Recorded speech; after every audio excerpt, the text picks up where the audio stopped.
You probably know her as Nebula from the Marvel Cinematic Universe. You might not recognize her, though. A couple people here were like, wait, that's Nebula? She's bald and blue. She obviously in real life looks like this. But that's not the only huge franchise she's been part of. She's also the companion in Doctor Who. Any Whovians here? Yeah.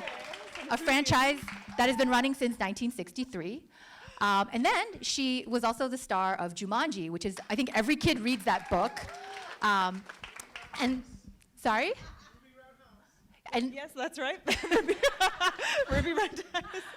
And many other films. But what you probably don't know is that Karen is also a director. She's directed, I think, 3 shorts and 1 feature film. Is that right? Yes, 2 shorts that I'm willing to show people. 1 I've buried and you will never see at a feature. So talented director. And then she's also a tech co-founder, which we'll get into in a little bit. But Karen is a triple threat across acting, directing, and product building. So maybe we can start, though, at the beginning. Every superhero has their origin story. So Karen, tell us about your childhood, where you grew up, and then how you sort of got into acting in the first place. Oh, where to even begin? Okay, so I'm from Scotland, in the Highlands of Scotland, a place called Inverness, which is mainly known for the Loch Ness Monster. Pretty cool, it's real. And I guess I sort of became obsessed with everything performance related from a really young age, like to the point where if anything looked like a performance, I would have to go and just watch it. And then I was like, maybe I should try acting. But there was no way for me to really try it, so I actually ended up signing up for the local drama club, which I'm still on the wait list for. They have not called me. The Florians. So there was no way for me to really like exercise that, but then one finally opened up when I was like 14, and then I was like, oh, I can actually study this and learn how to do this, and then that kind of gave me this feeling of like I can do this as a career. So then I go to this drama class that lets me in, and then I wasn't a star pupil at all. I was kind of like really quiet and shy, but like forcing myself to like try and perform. And then there was this one girl who was like the star pupil. And I was like, oh, I want to be like her. And then I saw the teacher hand her this book called Contacts, which was essentially like a list of everything you need to know about the industry. So I was like, right, I'm going to go to the bookshop and order this book. So I got the book and I was like, oh, there's like agents in here. Maybe actors have agents to represent them. I was kind of like figuring everything out as I went along. So I ended up actually writing to like all 4 agents in Scotland. And then I like sent them my headshots and kind of a made up CV because I hadn't really done anything. And then a resume if you're American. And then one of them told me that if I'm really persistent, that he might take me on. And I was like 15 at this time. And so I thought, okay, that means I just have to keep calling him. And it worked. He took me on when I was like 15, and so I had this like professional agent, but there weren't really that many jobs in Scotland to go up for. So it was like, okay, I had this agent, but there wasn't really that much work. So while I had this agent, I ended up studying more in Edinburgh in Scotland, and then studying acting at drama school in London when I was like 17. And then one day, the agent calls, and he says, I have an audition for you for the Scottish detective drama series. But it was 1 episode, so it was like 8 days of filming. I was to play this character, and then she probably died or something, I don't remember. But I thought, oh my God, this is it. Like, this is my big break. I did get that job, but my drama school wouldn't let me do it because they were like, you can't miss school. And I was like, I'm leaving because I've made it. And they were like, you might want to rethink this strategy. Like a whole degree down the drain. But I left it anyway. And I was like, you can weigh these things up like, oh, is it worth leaving for? But I think like just if you have an opportunity to do it, just like go for it and do it and don't play it safe. So I was like, right, I'm going to do this job. Did the 8 days of filming, and then I was like living in London, working in a pub, like, whoa, what do I do now? And I didn't have any other work coming up. And I was like, right, I need to think of a like out-the-box idea here to kind of kickstart this again. And I was like, I'll just call the director of that episode of the TV show and see if he can help me get an agent in London where there are more auditions. So then I did, and he was like, he happened to be in a room with a woman who'd just been given her own client list at a top agency in London. And I was like, what are the chances of that? And she was like, I'll meet with her. So I was like, okay, great. And then I met with her in London, and then she mulled it over for a while, and then eventually was like, right, okay, I'll take you on. And then I had access to all the auditions, which was great. Very impressive. I think it's obvious it takes a lot of persistence to be in Hollywood, but to cold call all the agents in Scotland and then to continue call and then to actually land and then to drop out of drama school, that's pretty incredible, especially for an 8-day job. I know. That's crazy. I mean, when you have like the blind optimism of youth on your side, you do these things. Yeah. So how did it go from there on? You got all the auditions in London and then landed at Doctor Who? So I got to go into all the auditions in London and hardly booked any of them. But then I started working a little bit and was making just enough money to kind of not work in the pub anymore, pulling the pints, which was actually great because people were just doing karaoke drunk all the time, and I was like, this is so sad. So I was glad to be out of there. And so then I auditioned for Doctor Who, which I don't know if you know, but in the UK it's like a big sort of national institution, like everybody, yes, you know. And it's just like, it seemed so far-fetched to me. I was like, there's no way in hell this is gonna happen. Like, there's probably a cal call where they see every girl in the UK. And then they gave me a recall, and I was like, oh no, now I have something to lose here. Like, they're maybe interested. So then I remember being more nervous than I've ever been in my life. I thought, this is the day of doom. I was just like, I've never felt like that before. And then I had to walk into the BBC headquarters and give this like code name for what I was auditioning for, because it was so top secret. Like in the UK, like, what do you call them here? The bookies, where you go in and place bets on things. Casino? No, like you know, where you'll go in and just like I bet on this horse or something. Not a casino. No, like, do you not have bookies in America? Okay, someone's saying they don't. Oh, okay. That's probably healthier. Venture capital firm? That's the closest you've got, I think. Okay, well, in the UK, there's a thing called the bookies, which is where you like walk in and they've got like everything possible that you can bet on, and you just like put your money on these bets, and then if you win, great. So it's not a casino though, but anyway, they take bets there for who's going to be the next girl to be in Doctor Who.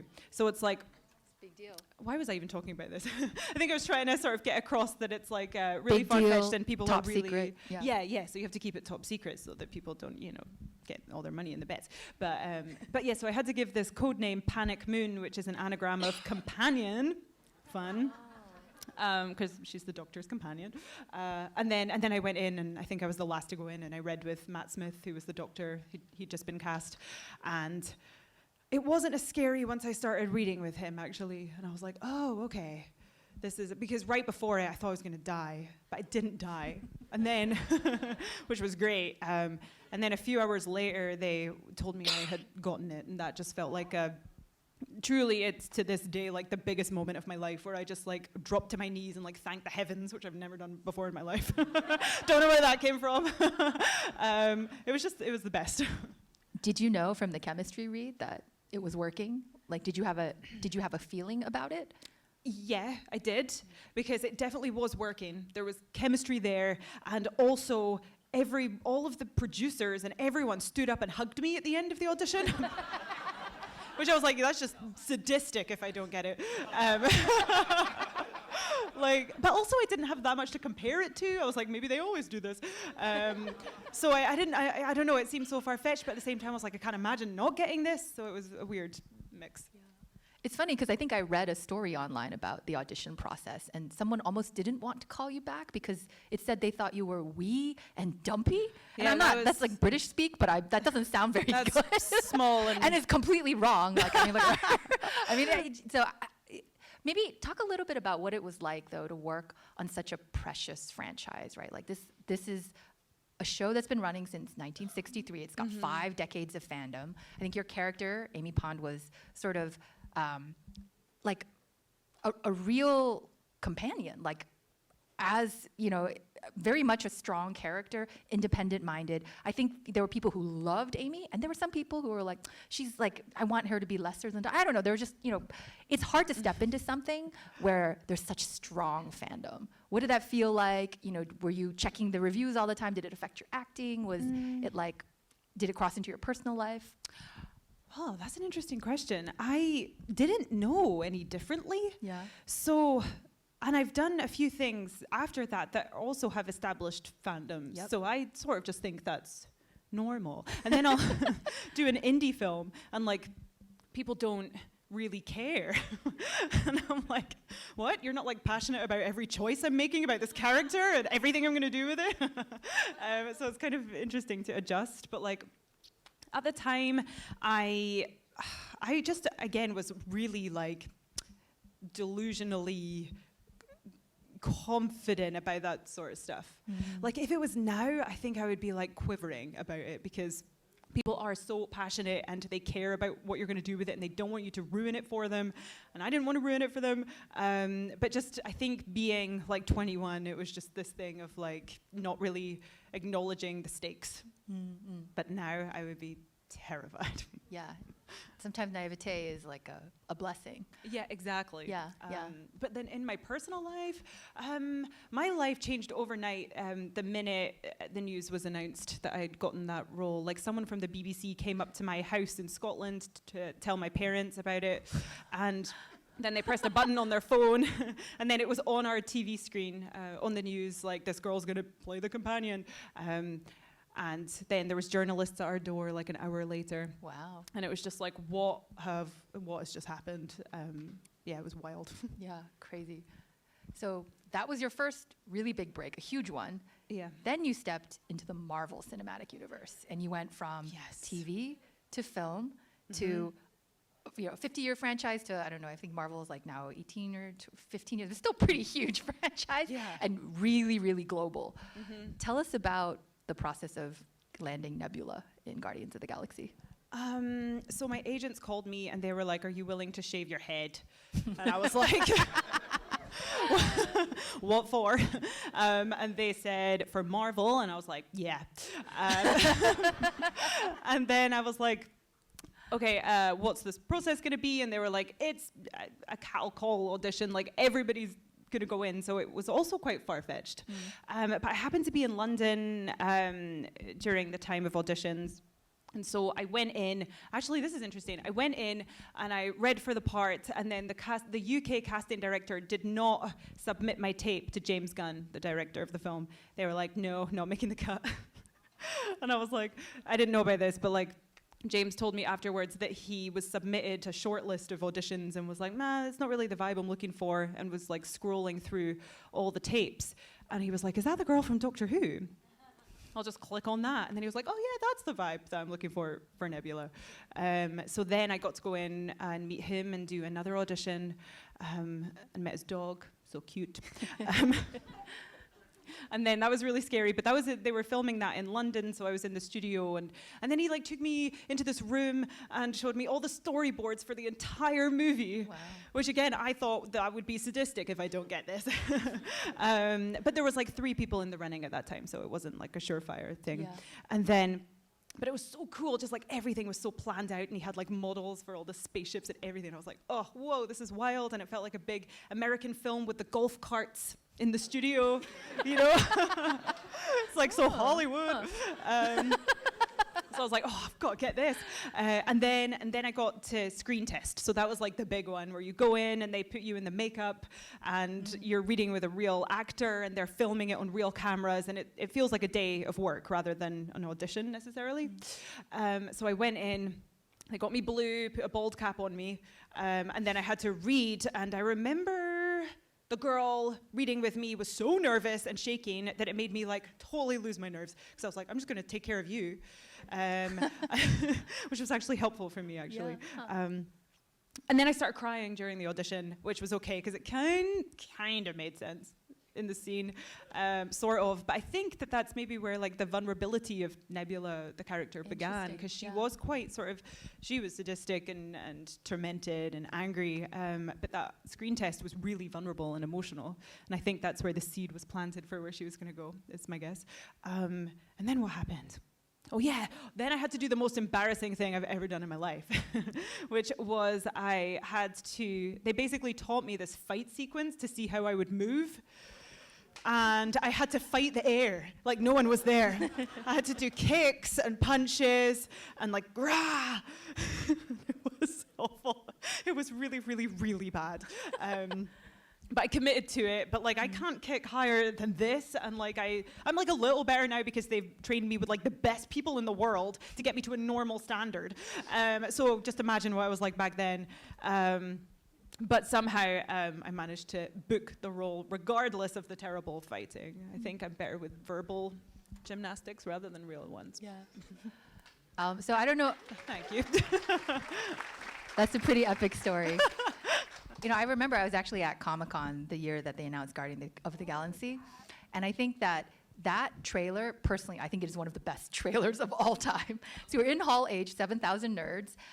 They play this trailer, everyone's like screaming, yelling, like loving it, because it's like, it's so interesting. It introduces all these like really weird characters, a talking raccoon, a tree that says, "I am Groot."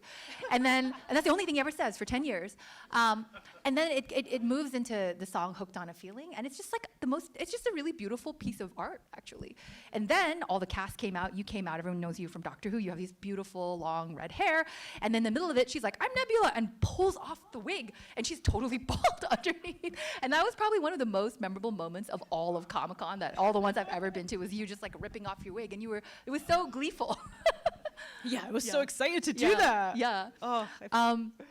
So Nebula is a little bit of an odd character. So she starts out dark and sadistic and very serious. She's a daughter of Thanos, the supervillain of the Marvel Universe. Sorry if you haven't seen it, that's a spoiler alert. Then she has one of the most interesting character arcs where she really develops and like changes, and you intersperse a lot of comedy into her as well. She's like not trying to be funny, but she's really like low-key funny. Can you talk a little bit about how much of that like you influenced, how much of that was written, how much of Nebula is you or not you? Oh, I hope none of it's me. Well, the killing part, is the murderer, but yeah. She feels pretty removed from me. Or how much did you shape her or add? Because you mentioned at that audition you added a little bit of that vulnerability. How much control did you have over her arc and her personality? I mean, it was mainly James Gunn, but I would say that like I came at it from a vulnerable angle right from the screen test onwards. So like the thing that really interested me was like her being the scapegoated sibling within a narcissistic family dynamic, not to get like too serious about it, but like her father was the ultimate narcissist, Thanos. And so her sister was the golden child, and so Nebula was fully scapegoated, and that's a really interesting dynamic to me, and I've read like a bunch of essays on this, and now I've watched a bunch of TikToks on it, because there's all these narcissists on TikTok talking about what it's like to be in their minds. Have you guys seen this? Yeah. Like, I will watch that all day long. Anyone with a personality disorder. Anyway. It's so interesting. So from the beginning, I was like, you know, she is the one that's hard done by here. Like, she's got this hard exterior, but like, look at why. Let's look at the backstory. That's awful. And then I guess the writers and James Gunn really kind of incorporated that and developed that. And I was so lucky that I got a chance to really get that across and convey it. And everyone kind of was on board with that. Like even the composer, I feel like gave Nebula this kind of really interesting swooning, swelling music whenever she looks at her father, Thanos, like, because she wants his approval more than anything, but she like hates him because he's the worst. But if he would just love her, then everything would be okay. So it's a really interesting dynamic. Yeah. I think you mentioned though that she was supposed to die in the first movie, but then they kept her around for 10 years, 8 films, the whole thing. How did that happen? Yeah. Well, she was meant to die in the first film, so I thought I was going to be filming for 8 days. It feels like there's a theme of 8 days here. But no, it was meant to be 8 days of filming, for sure. And I remember thinking, oh my God, I'm like shaving my head for like 8 days of filming. And then it turned into like 18 days of filming. And then I was like, what's happening? Because I never got the script before I actually started work on it. So I auditioned and everything without having read the full script. And then James turned around one day and was like, you're not dying anymore. And I was like, thank you. And it was like a really kind of cool moment where I was like, oh, maybe I'm going to get to do more with this character. And then he brought her back for the second one and had a little bit more to do, which was cool. And now I've graduated to like full Guardian, which I never thought would happen. I got to wear the uniform. Very, so cool. very epic. Okay, you've done other films as well, but let's transition to your work behind the camera. Oh. Yeah. How did you get started as a director? And in particular, I think the film that you chose to do for your feature film is a pretty dark tale. Yeah. It's about a woman who it has a lot of themes of suicide, depression, addiction. Talk about why you went behind the camera and then why this film. Yeah, and maybe tell people about the film. Why did I go behind the camera? So I made a couple of shorts before I made the feature film. I think, you know, being an actor is an amazing experience, but you are an important cog of a bigger machine to bring somebody else's vision to life. And there's great joy in that, and I love it. You, within your realms, you get so much room to play and invent and bring stuff to the table, but you also are serving somebody else's vision at the end of the day, and you're sort of always at the mercy of, you know, the people that are editing you and choosing which takes of yours to use. And you know, if you're working with great people, that's amazing. If you're working with people that aren't as great, oh no.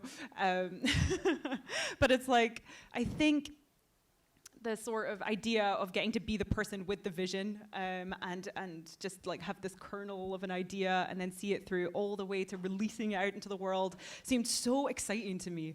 And I love doing that. I love like inventing things. Like that would be my idea of like a fun night. Like instead of like flip cup charades or whatever, it would be like solve this problem, come up with a product or whatever. Like I just love inventing things. So within the filmmaking space, I was like, I want to be more inventive. So I decided to do my first short film. That was a fun experience. I learned a lot, and I'm not releasing it. It's unwatchable. What was the theme or just like genre? It doesn't even have a genre. I don't know if it fits into anything. It's like about a girl who is an actress, boring, who like is addicted to Xanax. I've never taken Xanax, and then she like kills her mom to like get the last Xanax, and then meets a guy, and then she dies. Why am I talking about the synopsis of this? Available soon on Netflix. No one wants to see this. Someone in this room can make this happen. Come on. No. But anyway, what I did take from that was that I really enjoy creating things, especially films.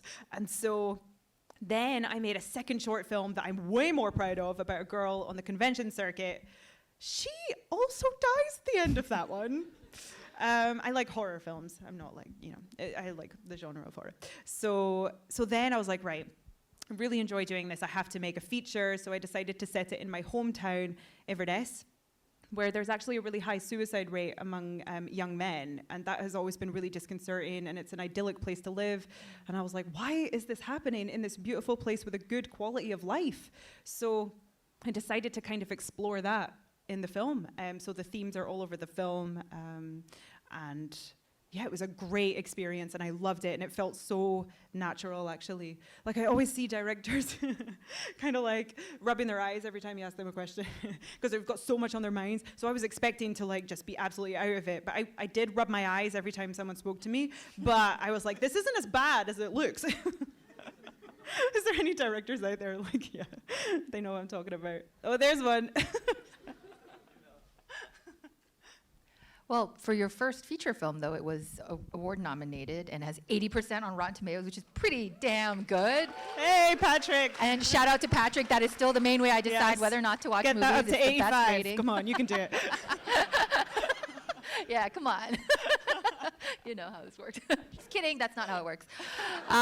Okay, so before anyone, okay, so we've talked a lot about the highs of your career, let's talk about the lows. I don't want everyone to think it was just purely a hashtag blessed existence. Like, what about some of the rejection and the failures along the way? Like, talk about some of those moments. Yeah, because it's always really annoying when people sit down and they're like, oh yeah, and then I did this and then it worked out. And it's like, no, that's not how life works. And no, I've been rejected so many times. Like when I was younger and I started in those drama classes, like I couldn't even speak in front of people. I was like, okay, right, go, like doing a monologue, and then I tried to sing and it would come out all quivering. And then I just like had to force myself to do it over and over again until I stopped quivering. And it's like, no one would have looked at that girl and thought, oh, you could do this professionally. Like, no one. So I think, like, you know, you really do need to have that belief in yourself, especially in those moments when no one else has a reason to believe in you. But, you know, then I started auditioning for things and didn't book most of them. I mean, like, the truth is, like, being an actor is like, no, no, no, no, no, yes, no, no, no, no, no, no, no, no, no, no, no, no, no, no, yes. And it's like that. And then you kind of like, I don't know, people give talks and you just talk about all the highs and it sounds like it's just been kind of great and easy, but actually there's so much rejection that's involved, which is actually good for the soul, I think, because it weeds people out that actually don't really maybe even want to do it enough. Because I think if you want it enough, you will put up with that many no's and that many people being like, you know, you're not good enough. I did really love your short-lived show, Selfie. I don't know if you guys saw that. It was like really fun, but I think it got canceled after 7 episodes. I mean, you've clearly got a lot of grit and a lot of persistence. Like, where do you think that comes from? Oh, that's a great question. Or I've often wondered that, actually. So I remember my father teaching me about what it is to have drive when I was a kid. And he wasn't like a stage parent, because like, I feel like a stage parent kind of has the drive for the person and kind of, you know, is sorting everything out and putting them in auditions. And my parents weren't really involved in what I was doing. Like, they didn't know I was writing to agents. But he did sit me down and he'd like talk about the psychology of people who are successful in things. And that was really fascinating. Like, I remember watching Who Wants to Be a Millionaire, the TV show. Don't know if you remember that. But the first woman to win $1 million in the UK was this woman who kind of seemed like she had nothing to lose. Like, that was her vibe. It was like, she seemed like a woman who maybe like didn't necessarily like need £1 million. But the psychology behind that was interesting. Like, I think if you can really buckle under the pressure when you get close to something and you think, oh, like I could walk away now and do this, or I could risk it all for the $1 million. And to watch her do that was like, okay. And I'm from a really like working class background with no money whatsoever. So I had to kind of like look at that and go, how do I have that mentality, even though, you know, maybe I can't afford to like lose it in those situations. So I've tried to like carry that with me. So he'd tell me about stuff like that and talk about how John Lennon was like so driven. That's why the Beatles were so successful. I hate saying that because I'm like, well, I'm not putting myself in the same sentence as the Beatles. But it's like that thing of like just understanding drive can actually maybe like lead to having it yourself. Yeah, maybe. So good parenting. And the power of maybe like storytelling, actually, like him telling you these stories and these like examples of people who were like that. That's like really powerful. Like understanding the psychology behind those moments of pressure. I suppose it must be what like athletes study and stuff when they're like doing their grand slams and stuff. Like loads of them just like falter at the last one when they're about to like win the championship or something. And it's like, what is going on in the mind? Like they're more than capable of hitting the ball. And then all of a sudden, when it's all to take, they're not hitting the ball in the same way. And like studying that, I think, has been really interesting. Yeah. Okay, let's turn to your tech founder career. Yeah. You have, I think, all the hallmarks of a tech founder. You're a great tech founder. You're a university dropout. Yes. You have incredible persistence and grit. You like to create things. That's why you created, a film. Tell us about why you decided to build a product, and maybe a little bit about the journey into being a tech founder, because that also wasn't easy. And we should also call out to your co-founder, who's right there. Yeah, where is he? Hi. Faheem with the pink hat. That is my co-founder for Scene. Yes, go say hi and ask for a demo after all of this. But talk about that journey, why, and then how you guys met. So I love that I finally found people that embrace my dropout status. It's like, yeah, brilliant. Okay. So yeah, the why, I think it's just an extension of what I was talking about before, of like wanting to have the idea for a vision and then sort of assemble a team of brilliant people and like bring it to life and release it out into the world. There's something so amazing about that. And so honestly, this is scratching the same itch for me. And to do something slightly in the social space is like really interesting to me because I get to like study human behavior even more. And so, I don't know, it feels really satisfying in the same way that making a film does. And it's remarkably similar. Like in a low budget film, you're kind of like looking for investment, and then you're like, am I gonna survive to like make the next week of this film, or are we gonna not have the money? And it feels really kind of like makeshift, and you're making it happen yourself. And so actually the whole process of creating this app has felt like the feature film that I did, like really similar. Yeah. So how did you get started, and then how did you sort of make your way to Faheem? So I knew that I wanted to create an app, probably in the social space. And that is like what I started with. And I was like, right, I don't know anybody in this industry, like no one. All I knew was the guy who gives out free Xboxes to actors. I was like, that's a tech person. So I called him. And I was Cold like, calling. can you help There me you make an app? And he was like, maybe you should speak to some people in this industry. And I was like, yeah, that would be great. Do you know anyone? And he was like, let me have a think about it. And then he connected me with a few different people who then connected me to like 5 more people. And all of a sudden I was like on this journey of like talking to more and more people. Every single time I spoke to someone, I would get like 5 more people from them. And I spent just like most of my life, the period of my life, like it was all just talking to people on Zoom essentially. And then I spoke to Niv Dror, who's an investor, and he has been really helpful, and he connected me to a bunch of people. And then I was also realizing that I need a co-founder if I'm going to do this, because I had already built 2 apps with agencies prior to this, and I had them, and then I was like, I don't know what to do with this now. Like, I have an app, and my friends are on it, but like, what do you do then? And I was like, oh, I need someone who like knows what that part's all about. So I was also on a mission for a co-founder, and then I was kind of at a loss at one point, like could not find a co-founder. Thought I found one, it wasn't the right fit. And I was like, what do I do now? I need like another out-the-box idea. And then I was like, oh, maybe I could reach out to like apps that I've heard of that maybe aren't going anymore, and they might be like interested in being my co-founder. And Yik Yak came up. Do you remember that app? Yeah. So we invested in that. I like looked for all of the apps that like weren't going anymore, and I was like, Yik Yak. All right, I'm gonna go for one of the guys who started Yik Yak. He connected me to another guy who connected me to Hannah Donovan, who used to run the video app Vine, if you remember that one. And then I spoke to her, and I was like, I'm looking for a co-founder. And then it was a great chat. And then a few weeks later, she was like, I know this guy called Faheem. Maybe he could be a good co-founder for you. And he's also in New York, and I spent half my time there. And I was like, amazing, let me meet him. So we met up, and then put our heads together. And I've never met someone more dedicated than this person. And I was like, this is the person I need to work with. Like he's gonna, like together, we're going to make this happen. And I just felt that kind of like magical energy.